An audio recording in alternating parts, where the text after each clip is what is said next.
नाज़रीन, मीरो ख़ान शहर समेत भरपासे जे ॻोठनि में मलेरिया, हेपेटाइटिस, शुगर ऐं चमड़ी जी बीमारियुनि में तेज़ी सां इज़ाफ़ो थियण लॻो। जमायत इस्लामी तरफ़ां अल ख़िदमत फाउंडेशन जे सहकार सां सोलंगी पाड़े में बीमार माण्हुनि जी चकास लाइ हिक ॾींहं जी मुफ़्त तिबी कैंप लॻाई वई। उन हवाले सां ॾिसूं था सफ़दर तुनियो जी रिपोर्ट।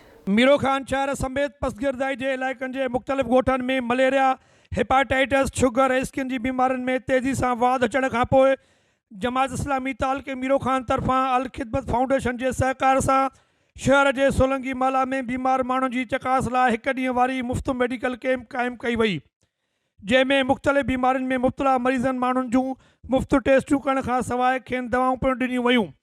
उन मौक़े ते कैंप ते मौजूदु अल ख़िदमत फाउंडेशन जे अॻुवाणनि ऐं शहरनि आवाज़ न्यूज़ सां ॻाल्हाईंदे चयो त खोड़ हॉस्पिटल आहिनि गवर्नमेंट जूं, उते हिकिड़ी रसाई कोन अवेलेबल न आहे, ट्रांसपोर्ट सिस्टम न आहे। हिते असां ॻोठनि में घर घर में फैसिलिटी ॾियूं था हर बीमारी जो लाइक मोस्टली त बीमारी मीरो ख़ान में आहिनि।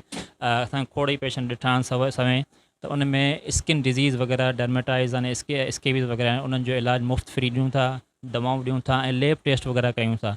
ऐं उन खां अलावा ॿियूं डेंगी आहे, मलेरिया आहे, उहे बि असां ॾियूं था। मक़सदु इहो असांजो त सहूलियत ऐं रसाई फ्री मेडिकल उते अवेलेबल हुजे।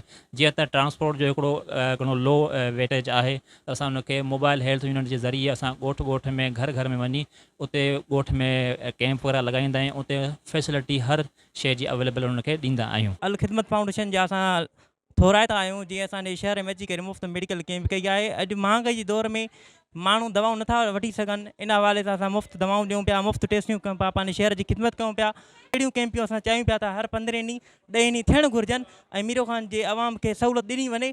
सरकारी इदारा असांजे अवाम खे एतिरी सहूलियत न पिया ॾियनि। जमात इस्लामी अल ख़िदमत फाउंडेशन जे तरफ़ां असां मुख़्तलिफ़ ॻोठनि में वेंदा आहियूं। सिर्फ़ु टेस्टियूं बि थींदियूं आहिनि फ्री ऑफ कास्ट, तक़रीबन 1200 रुपए हिकु टेस्ट आहे। बायोकेमिस्ट्री फ्री आहे, हिन में हेपाटाइटिस बी, सी, डेंगी, मुख़्तलिफ़ टेस्टियूं, इन में अल्ट्रासाउंड बि न का टैक्स आहे, न को इन जो कुझु बि न आहे, फ्री ऑफ कास्ट आहे, न इन जी का फ़ी आहे। तक़रीबन हिते 100 पेशेंट अची चुका आहिनि जिन जे हिननि खे दवाऊं ॾेई चुका आहियूं असां। हिन वक़्तु अञा ताईं हिन जी मेडिसिन हले थी पई, हर कंहिंजी टेस्टियूं कयूं था।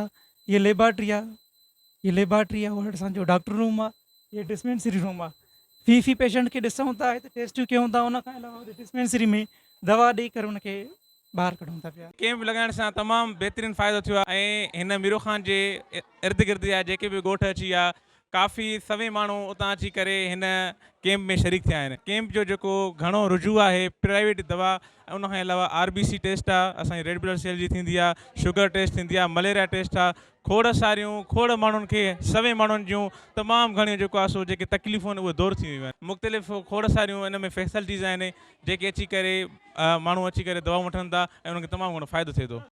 हुननि जो वधीक चवणु हुयो त सरकारी अस्पतालुनि में दवाउनि जी खोट ऐं इलाज जूं बहितर सहूलियतूं मरीज़नि खे न हुअण करे केतिरियूं तकलीफ़ूं दरपेश आहिनि। उन जे करे अल ख़िदमत फाउंडेशन तरफ़ां हिन कैंप जी मार्फत मीरो ख़ान जे उन्हनि समूरनि दर्दमंद फ़र्दनि जी इंसानियत ख़ातिर ख़िदमत ऐं मदद करणु चाहियूं था। असां कोशिशि करे आईंदा बि अहिड़ियूं मुफ़्त मेडिकल कैंपियूं हणाईंदासीं जिन सां अवाम खे वधि खां वधि फ़ाइदो हासिलु थी सघे।